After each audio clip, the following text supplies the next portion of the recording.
Astaghfirullah. Bismillahirrahmanirrahim. Assalamualaikum warahmatullahi wabarakatuh.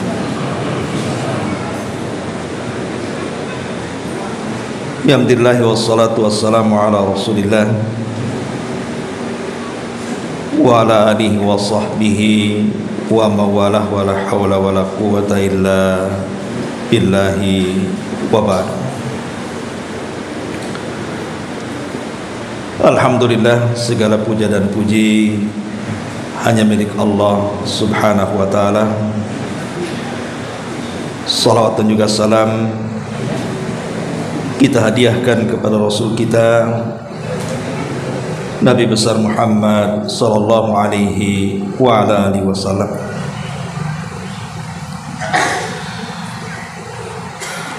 Kita lanjutkan kajian kita, masih membahas kitab At-Tauhid, dan kita masuk pada bab yang ke-40 tentang mengingkari sebagian nama dan juga sifat-sifat Allah subhanahu wa ta'ala.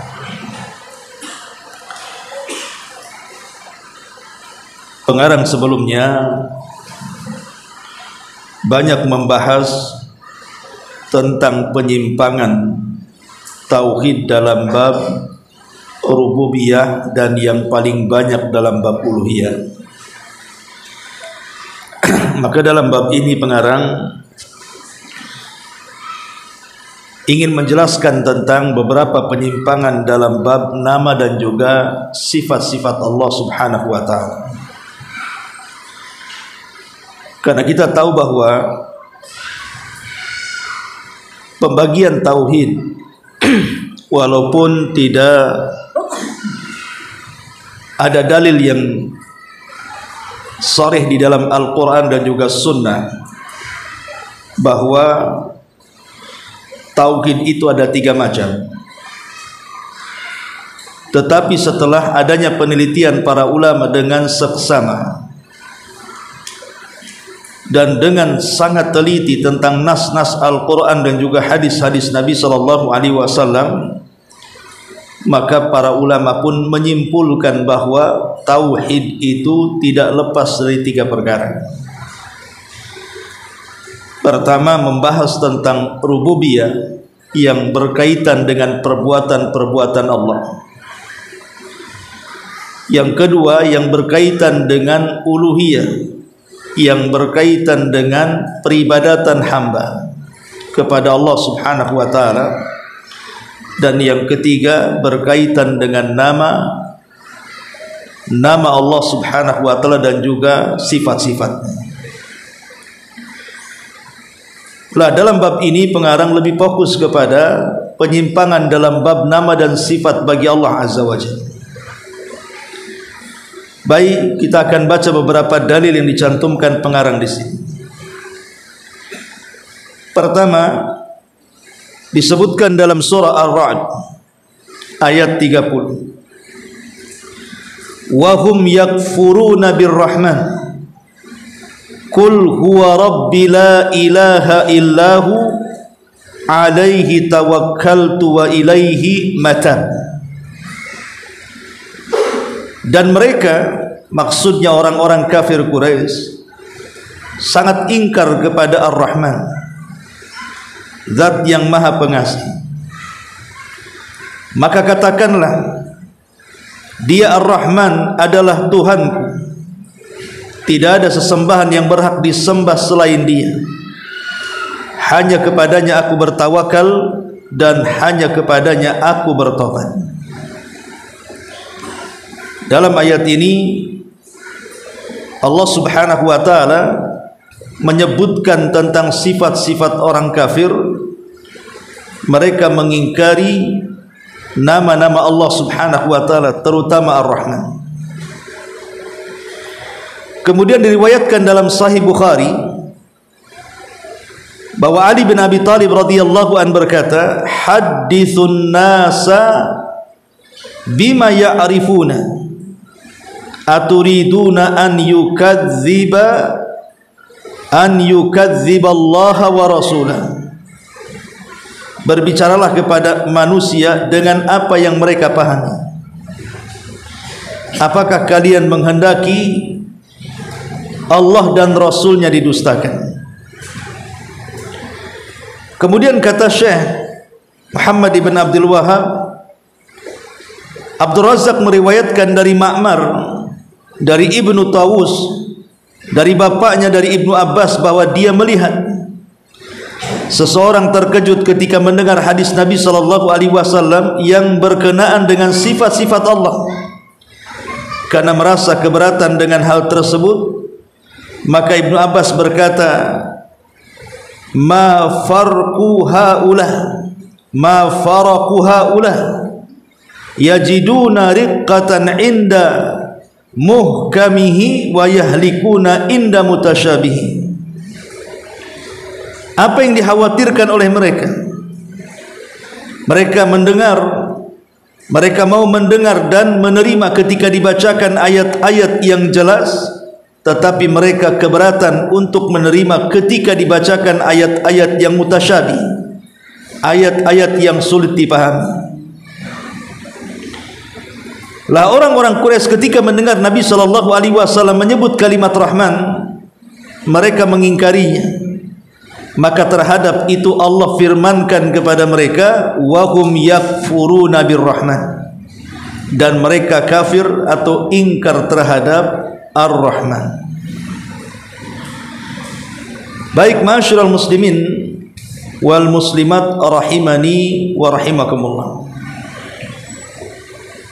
Bicara tentang tauhid yang ketiga, tauhid al-asma wa sifat. Tauhid yang bicara tentang nama Allah dan juga sifat-sifatnya. Tujuan kita mempelajari nama Allah Subhanahu wa ta'ala dan sifat-sifatnya ini sebenarnya bukan hanya sekedar seseorang itu menghafal nama-nama Allah yang 99 ataupun sifat-sifat Allah Subhanahu wa ta'ala yang terkandung dalam nama-nama itu. Tapi ketika kita ini mempelajari nama dan sifatnya, yang kita kehendaki adalah asar, pengaruh. Apa sih yang mempengaruhi kita ketika kita mempelajari nama-nama Allah dan sifat-sifatnya itu? Dari mulai Ismul Jamalah, nama Allah yang indah, sampai kepada Ismul Jalalah, nama Allah yang agung. Para ulama mengatakan di antara manfaat dan faedah kenapa kita dianjurkan untuk mempelajari nama-nama Allah Subhanahu wa ta'ala dan sifat-sifatnya, akan menanamkan kepada hati seorang hamba al-adabu ma'allah, beradab dan berakhlak kepada Allah Subhanahu wa ta'ala. Jadi dengan mempelajari nama dan sifat Allah itu, kita semakin beradab, berakhlak, beretika dengan Allah Subhanahu wa ta'ala. Contoh umpamanya, ulama ketika membahas nama-nama Allah yang bersifat jamalah, indah, lembut, maka kita disuruh untuk mencontohnya.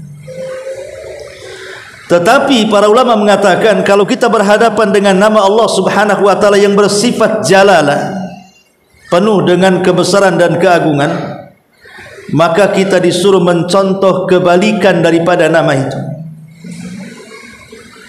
Biar mempermudah kata-kata saya, contoh Ismullah Al-Jamalah, nama Allah yang sifatnya indah dan lembut, seperti Ar-Rahman, Ar-Rahim, Al-Ghafur, Zat yang maha pengasih, Zat yang maha penyayang, Zat yang maha pengampun, Zat yang maha lembut, dan begitu seterusnya. Ini disebut dengan nama-nama Allah yang terkandung padanya Ismul Jamalah, nama-nama Allah yang indah, dan kita harus menirunya. Ketika Allah Subhanahu wa ta'ala maha penyayang kepada hamba-hambanya, maka tanamkan penyayang itu juga pada hati kita. Sayangi orang-orang yang ada di bumi, nanti Allah menyayangi kita. Sebagaimana Allah Rasul mengatakan, irhamu man fil ardi sayarhamukum man fis sama. Sayangi orang-orang yang di bumi, nanti Allah sayang kepada kalian. Ini kalau berkaitan dengan ismul jamalah, kita dituntut untuk menirunya. Tapi kalau berkaitan dengan ismul jalalah, nama Allah yang mengandung kebesaran keagungan, kita tidak boleh menirunya, tetapi kita harus meniru kebalikannya.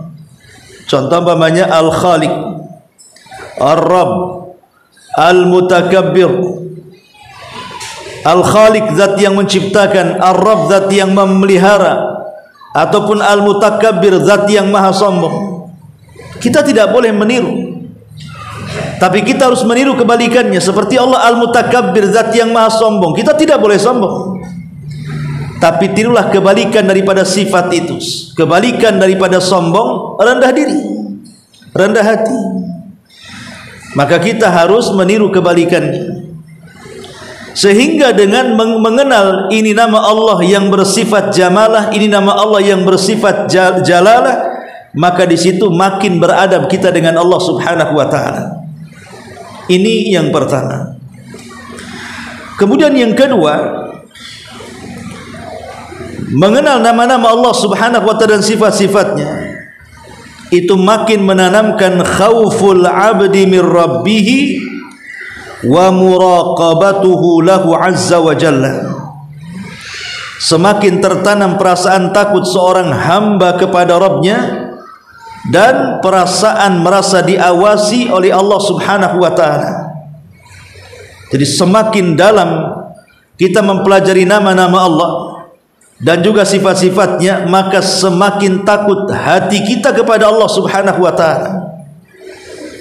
Contoh sederhana, ketika Allah Subhanahu wa ta'ala menamai dirinya Al-Qawi, zat yang maha kuat, berarti tidak ada yang lebih kuat dibandingkan Allah Subhanahu wa ta'ala, sehingga kita menjadi lemah di hadapan Allah, tidak bisa bermacam-macam dengan zat yang maha kuat.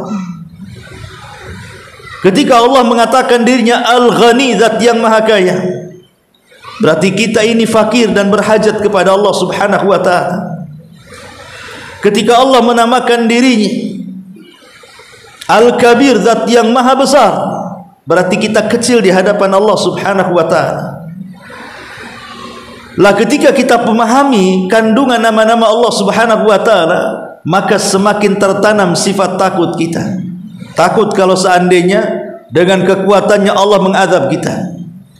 Takut kalau seandainya dengan kekayaannya Allah membuat kita fakir.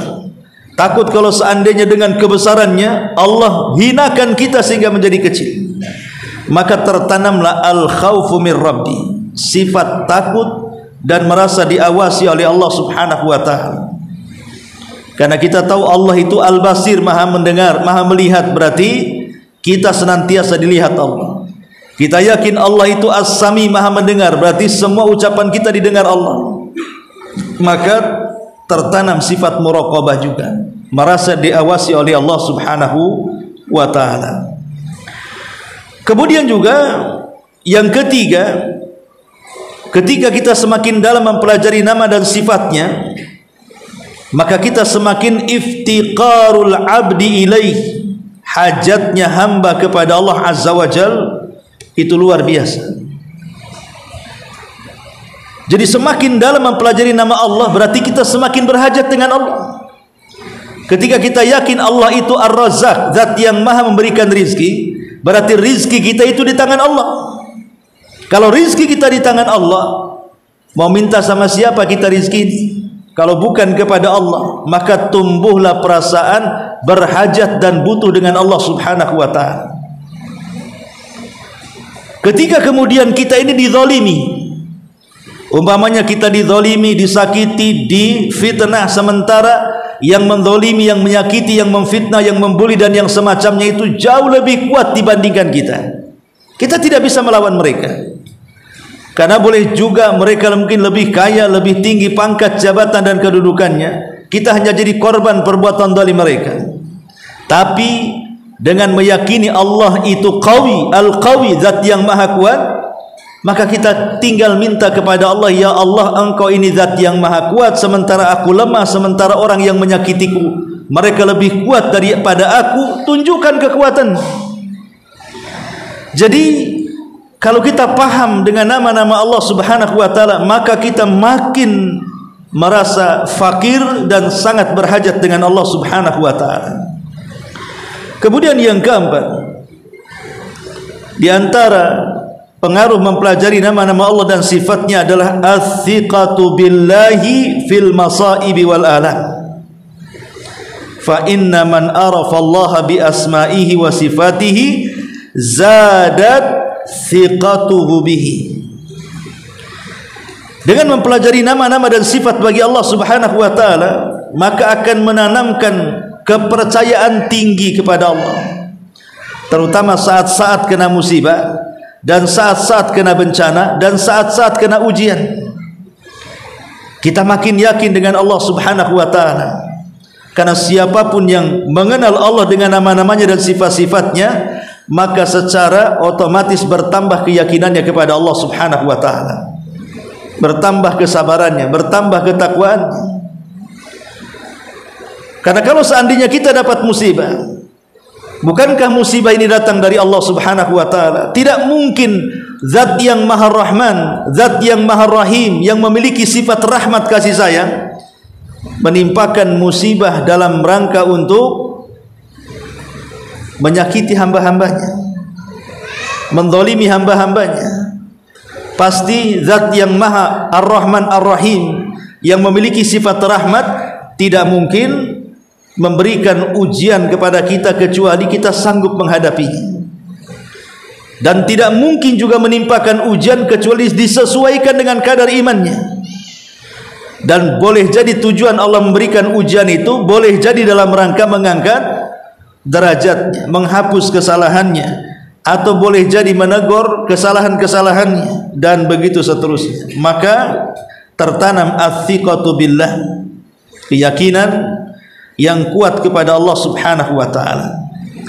Kemudian pengaruhnya lagi mempelajari nama Allah dan sifatnya adalah kita bisa jadikan nama-nama Allah dan sifat-sifatnya untuk tawassul dalam doa-doa kita. Bukankah Nabi Allah Subhanahu wa taala berfirman dalam Al-Qur'an, walillahil asmaul husna fad'uuhu biha. Dan Allah itu memiliki nama-nama Allah, maka berdoalah dengan nama-nama itu. Artinya bertawassullah dengan nama-nama itu. Karena para ulama mengatakan, siapapun yang bertawassul dengan nama-nama Allah Subhanahu wa taala, bertepatan dengan nama-nama Allah yang bersifat Ismul A'zam, nama Allah yang agung, dipastikan doa-doa kita pasti mustajab. Siapapun yang berdoa kepada Allah, kemudian dia menyebutkan Ismul A'zam, nama-nama Allah yang agung, dipastikan tidak mungkin ditolak doanya. Memang terjadi perselisihan ulama, nama-nama Allah yang agung itu yang mana satu? Ada yang mengatakan Allah, ada yang mengatakan Al-Hayyu Al-Qayyum, ada yang mengatakan Ar-Rabb, dan banyak sekali pendapat-pendapat para ulama tentang mana satu Ismullah Al-Azam. Tetapi Aisyah radhiyallahu anha pernah ditanya tentang nama-nama Allah yang agung dalam Asmaul Husna itu, maka beliau mengatakan nama-nama yang agung dalam Asmaul Husna itu sama dengan mencari Lailatul Qadar. Sama dengan mencari Lailatul Qadar. Kita hanya tahu keberadaannya di 10 akhir Ramadan, tapi untuk malamnya kita tidak tahu. Sama dengan Ismul A'zam, kita tahu Ismul A'zam itu bagian daripada 99 nama-nama Allah yang indah. Tapi mana satu Ismul A'zam itu kita tidak tahu. Memang sebagian ulama yang mengatakan Allah, Ar-Rabb, Al-Hayyu, Al-Qayyum, macam-macam, ya. Tetapi yang jelas bahwa kalau kita bertawassul dengan nama-nama Allah, siapa tahu ada nama-nama Allah yang disebut dengan Ismul A'zam bertepatan dengan doa yang kita panjatkan, akhirnya Allah pun mengabulkan setiap keinginan.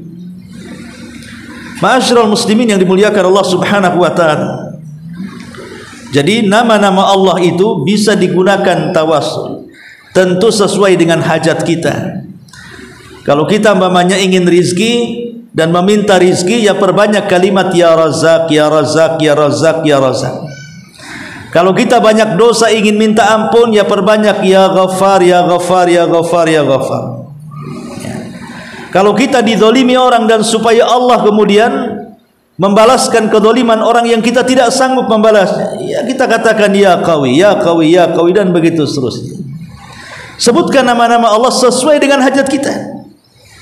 Begitulah cara tawasul dengan nama-nama Allah Subhanahu wa taala. Kemudian juga di antara asar keimanan ataupun pengaruh keimanan ketika kita mempelajari nama-nama Allah Subhanahu wa taala adalah kita semakin cinta dengan kepada kita berbagai macam kenikmatan duniawi yang kita rasakan hari ini. Karena itu adalah kasih sayang Allah, ya, karena Dia Ar-Rahman dan Ar-Rahim. Bahkan kalau seandainya kita berbuat dosa setinggi langit sekalipun, kalau kita datang bertobat kepada Allah Azza wa Jalla, pasti Allah akan mengampuni dosa kita, ya, karena Allah itu Al-Ghafur, dan begitu seterusnya. Jadi kalau kita makin mendalami nama-nama Allah, maka makin tertanam kecintaan kita kepada Allah Subhanahu wa taala, bahwa kita punya Rabb yang sangat baik kepada hamba-hambanya.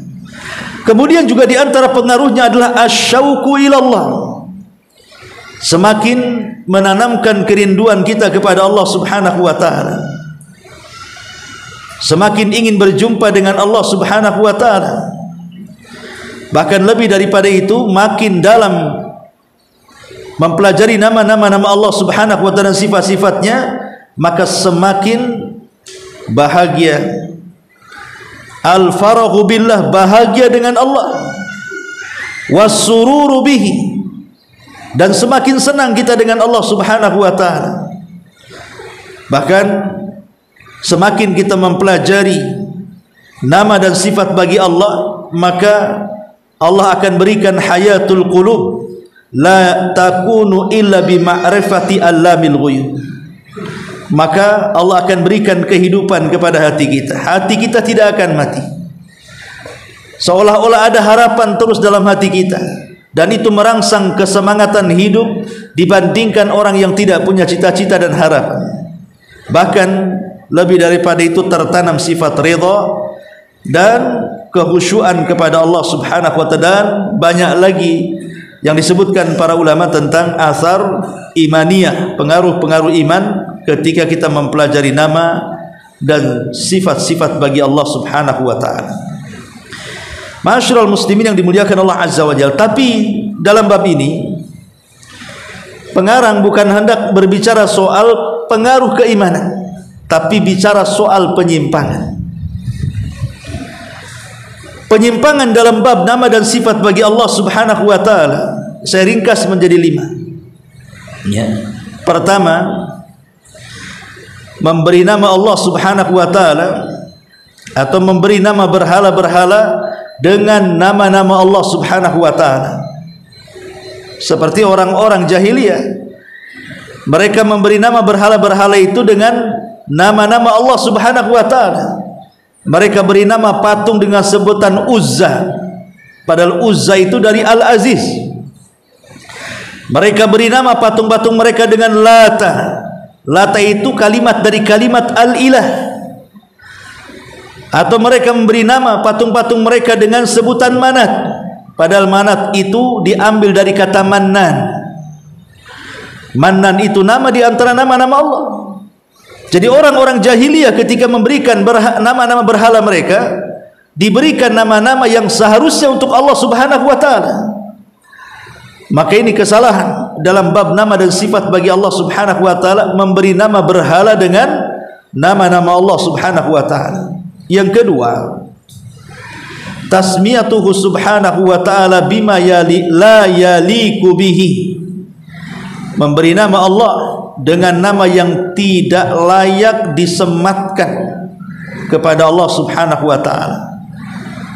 Seperti orang-orang Nasrani yang mengatakan bahwa Allah itu adalah Bapa dan Isa itulah adalah anak. Makanya Isa dikatakan Ibnullah, anaknya Allah, dan Allah itu bapaknya. Ataupun orang-orang Yahudi mengatakan Uzair itu anak dari Allah dan Allah itu bapaknya. Nah, ini penamaan kepada Allah Subhanahu wa taala disebut Bapa karena dia punya keturunan, maka ini penamaan yang tidak layak disematkan kepada Allah Subhanahu wa taala, dan ini penyimpangan dalam bab dan sifat bagi Allah Subhanahu wa taala. Kemudian yang ketiga, wasfuhu subhanahu wa ta'ala bima yunazzah anhu minan naqais. Wasfuhu subhanahu, mensifati Allah Subhanahu wa ta'ala dengan sifat-sifat yang terjauh dari sifat-sifat kurang, seperti kelakuan orang-orang Yahudi yang mengatakan Allah itu fakir. Seperti Allah mengatakan, ucapan Yahudi yang disebutkan dalam surah Al-Imran 182 itu, innallaha fakirun wa nahnu agniya. Allah itu fakir, kami yang kaya. Itulah kelancangan orang Yahudi. Bagaimana mereka bisa mengatakan Allah fakir? Fakir ini sifat yang tidak layak disematkan kepada Allah, karena fakir itu banyak kekurangan. Maka ini juga penyimpangan dalam bab nama dan sifat bagi Allah Subhanahu wa ta'ala. Atau orang Yahudi mengatakan yadullah maghlulah, tangan Allah itu terbelenggu. Na'udzubillah. Ma'asyiral muslimin yang dimuliakan Allah Azza wa Jalla. Kemudian yang keempat, jahdu ma'aniha wa haqaiqiha, ataupun mereka menyimpang dalam makna-maknanya atau hakikat-hakikatnya, membuat penyimpangan dalam makna-makna daripada nama dan sifat tersebut, ataupun menyimpangkan hakikatnya, seperti yang dikatakan oleh orang-orang Jahmiyah. Jahmiyah mengatakan bahwa nama-nama Allah itu hanya sekedar nama, tapi tidak mengandung sifat. Ya, memang Allah itu Ar-Rahman Ar-Rahim, tapi tidak mengandung sifat rahmat. Itu sama dengan orang punya telinga tapi tidak mendengar, orang punya mata tapi tak melihat, orang punya mulut tapi tak bicara. Nah, ini keyakinan orang-orang Jahmiyah. Allah itu memiliki nama tapi tak terkandung sifat namanya. Nah, ini juga menyimpang dalam bab nama dan sifat bagi Allah Subhanahu wa ta'ala.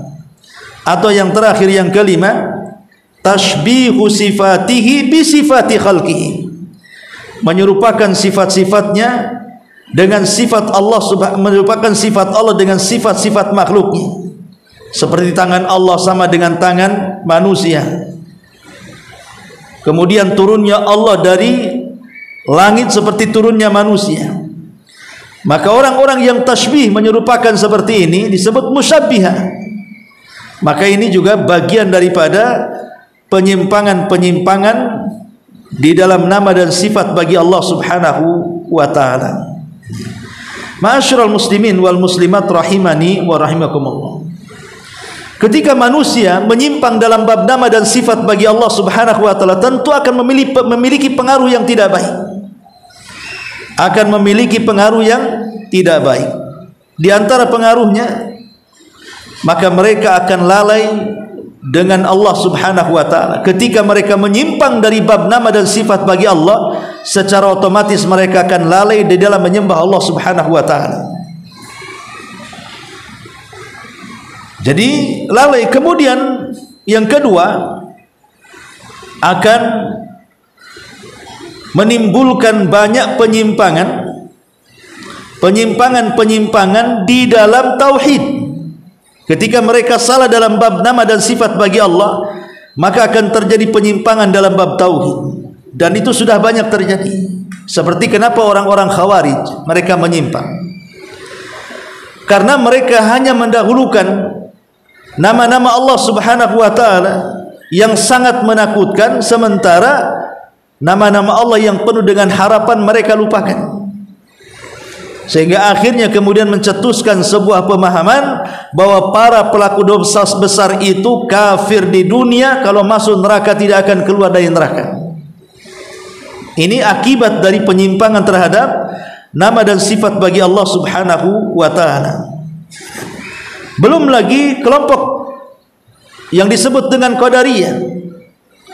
Ketika orang-orang Qadariyah itu mengingkari satu nama dari nama-nama Allah seperti al-ilmu, Allah itu zat yang maha mengetahui yang telah, yang sedang, dan yang akan datang. Mereka mengatakan tidak, Allah itu hanya mengetahui kalau sudah terjadi peristiwanya, baru Allah tahu. Kalau peristiwa itu belum terjadi, Allah tidak tahu. Jadi menunggu peristiwa itu terjadi baru Allah tahu. Nah, ini kan mengingkari ilmu namanya. Lah ketika itulah maka ulama menyesatkan Qadariyah.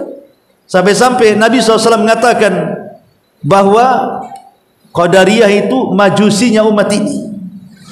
Rasul menganggap mereka adalah majusi dan mereka adalah kelompok-kelompok sesat, gara-gara diantaranya pengingkaran mereka terhadap nama dan sifat bagi Allah Subhanahu wa ta'ala. Ataupun Jabriyah atau kelompok-kelompok sesat yang lainnya, kenapa mereka menyimpang? Kebanyakan mereka menyimpang itu dalam bab nama dan sifat bagi Allah Subhanahu wa ta'ala. Jadi bahaya orang-orang yang kemudian tidak memahami tentang kaedah-kaedah asma dan juga sifatullah azza wa jalla. Baik, kita akan membaca sedikit apa yang dikatakan pengarang di sini. Di sini muallif rahimahullahu taala membawakan beberapa dalil dari Al-Qur'anul Karim. Di sini diantaranya Allah berfirman, wa hum yakfuruna birrahman, dan mereka orang-orang kafir itu ingkar kepada Ar-Rahman. Maksudnya ingkar dengan Allah Subhanahu wa ta'ala. Kenapa demikian? Asbab nuzulnya, jadi orang-orang Quraisy itu ketika mendengar Nabi SAW menyebut Ar-Rahman, mereka mengingkarinya. Karena Musailamah Al-Kadzab oleh sebagian pengikutnya disebut Rahmanul Yamamah. Jadi Musailamah Al-Kadzab, si nabi palsu itu dapat gelar oleh para pengikutnya disebut Rahmanul Yamamah, Rahmannya Yamamah. Yamamah itu nama tempat, Rahmannya Yamamah. Ya, dan mereka pun mengolok-olok nama Allah Subhanahu wa ta'ala. Makanya ketika orang-orang Quraisy itu mendengar Rasul menyebutkan Ar-Rahman, mereka langsung mengingkari nama-nama itu.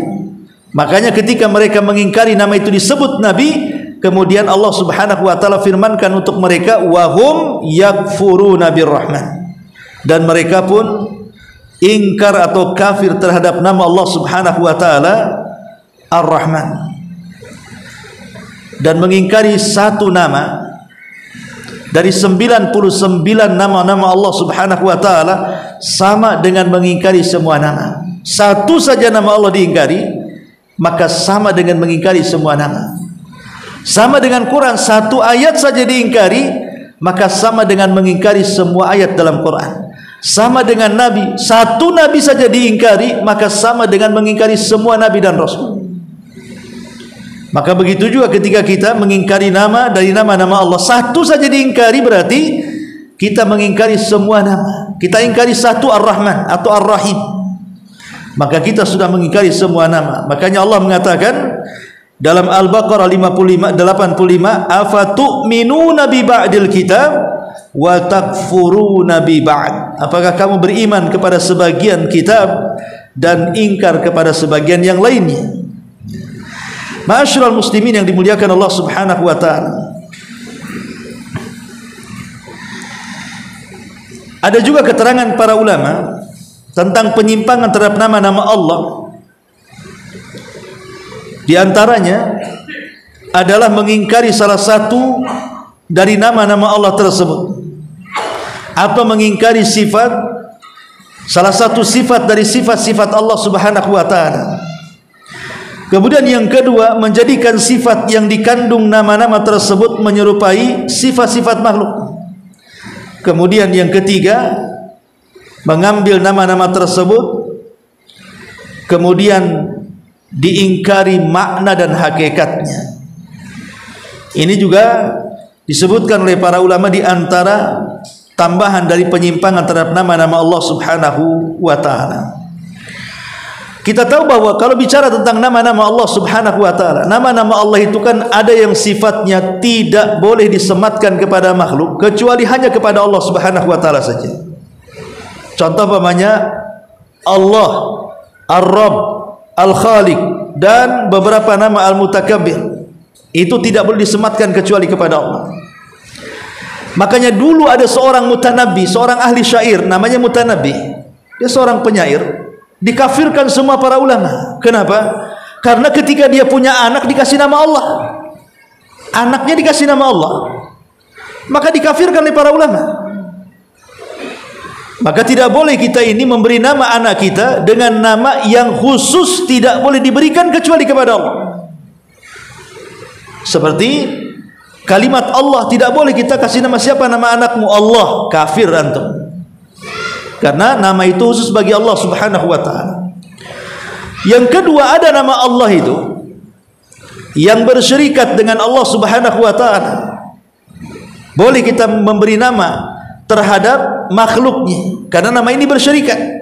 Contoh Al-Aziz. Kita punya anak, kita kasih nama Al-Aziz, boleh? Boleh.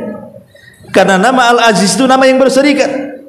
Sebagaimana Allah Subhanahu wa taala ketika menjelaskan tentang suami daripada Zulaiha di zaman Nabi Yusuf, apa kata Allah? Wa ra'atu aziz.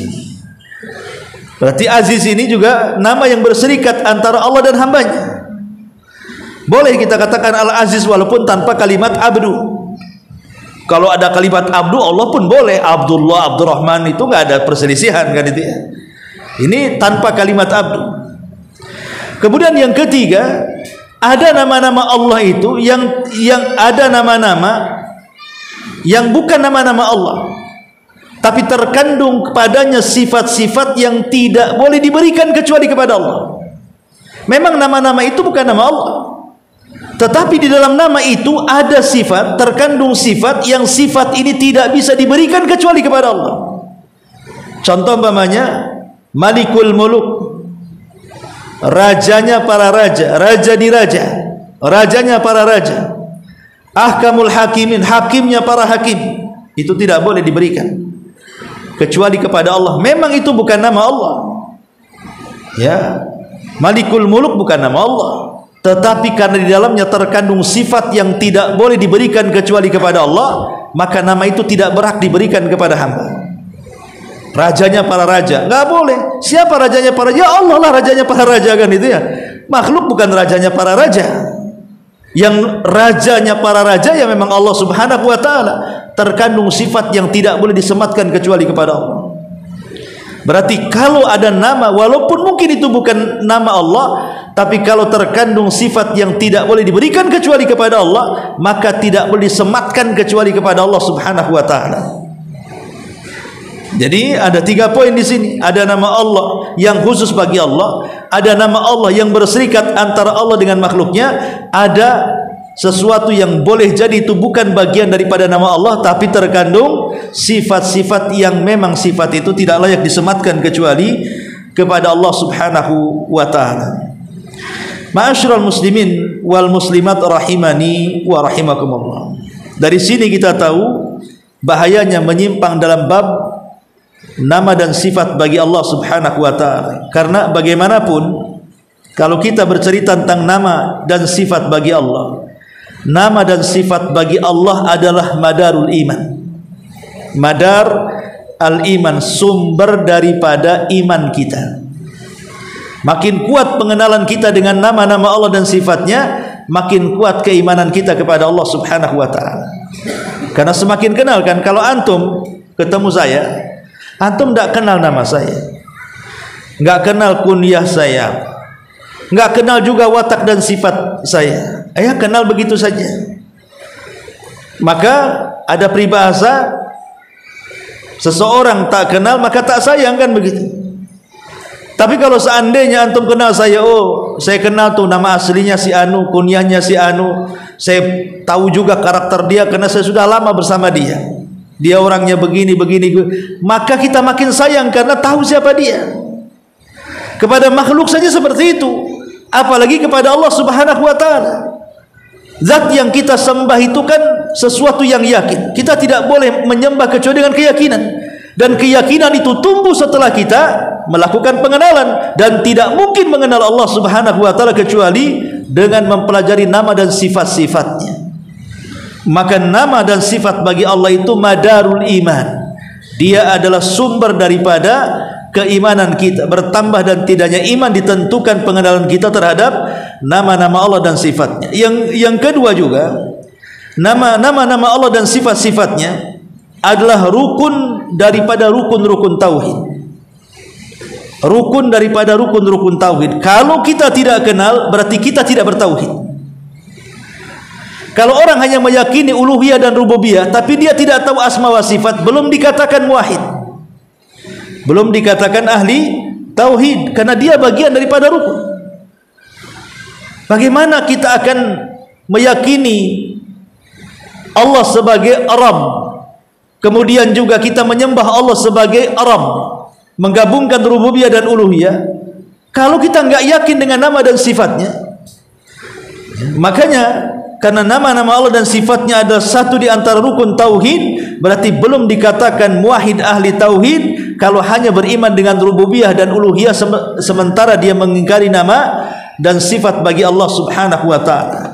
Kemudian yang ketiga, bahwa nama-nama Allah dan sifatnya adalah dzirwatu sanamil ubudiyah, puncak tertinggi dalam ubudiyah seorang hamba kepada Allah. Puncak paling tinggi seorang hamba beribadah kepada Allah adalah dengan mengenal nama-namanya, dengan mengenal sifat-sifatnya. Sebab bagaimana kita akan menyembah Allah kalau kita tidak kenal siapa yang disembahnya? Seseorang ingin menyembah kepada zat yang tidak dikenal siapa yang disembahnya, bagaimana dia akan menyembah? Menyembah itu kepada zat yang kita kenal siapa yang harus kita sembah, dan kita yakin memang dia pantas disembah, dan itu hanya dikenal dengan nama-nama Allah dan juga sifat-sifatnya. Kemudian yang keempat, bahwa nama-nama Allah dan sifatnya adalah puncak daripada istijabatud doa, terkabulkannya setiap Allah. Bicaralah kepada manusia sesuai dengan akal yang mereka paham. Masyarul muslimin yang dimuliakan Allah Azza wa Jalla, mempelajari nama dan sifat bagi Allah memang agak rumit. Apalagi kalau seandainya kalau sudah menyentuh kepada bab-bab kaidah-kaidah yang berkaitan dengan nama dan sifat bagi Allah.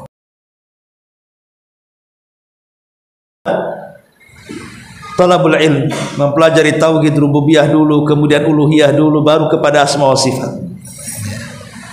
Sehingga kita ini ketika mengajarkan sesuatu kepada manusia, maka ajarkanlah sesuai dengan yang mereka bisa pahami. Kalau kira-kira kita menjelaskan mereka tidak paham, jangan dijelaskan dulu, mungkin belum levelnya. Karena kan dalam ilmu agama itu sama dengan ilmu pengetahuan dunia juga kan, ada levelnya, ada kelas SD, SMP, SMA sampai ke universitas. Ya tidak mungkin juga orang baru SD dikasih pelajaran universitas, mana paham dia. Maka bicara dengan manusia itu sesuai dengan yang mereka bisa cerna.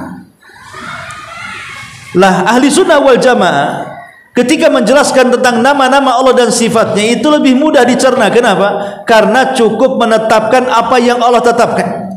Amiruha kama jaa, biarkan nama-nama itu sebagaimana datangnya. Ketika Allah Subhanahu wa taala mengatakan yadullah, Allah itu memiliki tangan, ya sudah, Allah punya tangan, selesai. Tapi jangan kita katakan tangan Allah sama dengan tangan makhluknya. Tidak usah ribet-ribet takwil sana takwil sini, manusia tidak paham terkadang. Masyarul muslimin yang dimuliakan Allah Azza wa Jalla, makanya ketika kita bicara soal Allah Subhanahu wa taala jangan sembarang. Sebab kalau seandainya kita sembarangan mengajarkan kepada manusia, mendakwakan kepada manusia soal tauhid al-asma wa sifat, kemudian sampai melakukan penyimpangan, bisa saja akibat itu Allah dan Rasulnya didustakan. Makanya Ali mengatakan aturiduna an yukadzab Allah wa Rasul. Apakah kalian hendak supaya Allah dan Rasulnya didustakan? Maka tidak sembarang orang itu mendakwahkan, harus sesuai dengan pemahaman salafun saleh. Kemudian Ibnu Abbas radhiyallahu an juga, beliau melihat seseorang terkejut ketika mendengar hadis Nabi yang berkenaan dengan sifat-sifat Allah. Seperti Allah turun, itu menjelaskan sifatnya. Dan memang apa yang dialami para sahabat di zaman Abdullah ibn Abbas terkadang juga kita alami hari ini. Kalau kita sampaikan kepada manusia, yanzilu rabbuna ila samai dunya, Allah turun ke langit dunia, kaget orang, mana ada Allah turun ke langit dunia lagi? Berarti kan makhluk lebih besar dibandingkan sang Khalik. Khalik kan besar, bagaimana dia akan turun kepada makhluk yang kecil? Terkadang terkaget-kaget itu. Padahal sebenarnya sederhana saja. Kita ini ahli sunnah wal jamaah ketika mendengar ayat-ayat yang bersifat mutasyabih ataupun hadis-hadis Nabi SAW, cukup kita imani saja. Ketika Rasul mengatakan yanzilu rabbuna, Allah turun, ya selesai, Allah turun. Tanpa kemudian kita bicara bagaimana turunnya, apa yang turun, ya sudah turun, ya turun dari ketinggian ke bawah, itulah turun. Jangan kemudian terpikir loh kalau Allah turun nanti arasnya kosong, berarti Allah tidak pernah naik selamanya. Kenapa? Karena sepertiga malam Allah turun itu, sepertiga malam di dunia itu beda-beda. Nanti turun di sini, habis ini turun di sana, habis ini turun di sana. Lama-lama stres, gila namanya. Cukup imani saja Allah turun, selesai. Itulah sebenarnya sederhananya kita mempelajari tauhid, tidak serumit apa yang mereka pikirkan. Makanya di sini kemudian Ibnu Abbas sampai mengatakan, apa yang dikhawatirkan oleh mereka ketika Rasul bicara tentang sifat-sifat Allah? Apa yang mereka khawatirkan sebenarnya? Apakah mereka mau mendengar dan menerima ketika dibacakan ayat yang jelas, tapi ketika ayat-ayat yang dikatakan mutasyabih tidak bisa dipahami, mereka katakan enggan mendengarnya? Sebenarnya semua ayat itu jelas, cuman bagi yang tahu itu jelas, bagi yang tidak tahu itu samar, itu saja sebenarnya. Makanya terbagi, ada muhkamat, ada mutasyabihat itu. Ya wallahu alam, karena sudah azan. Subhanaka wa bihamdika, asyhadu an la ilaha illa anta, astaghfiruka wa atubu ilaik. Allahu ta'ala alam. Assalamualaikum warahmatullahi wabarakatuh.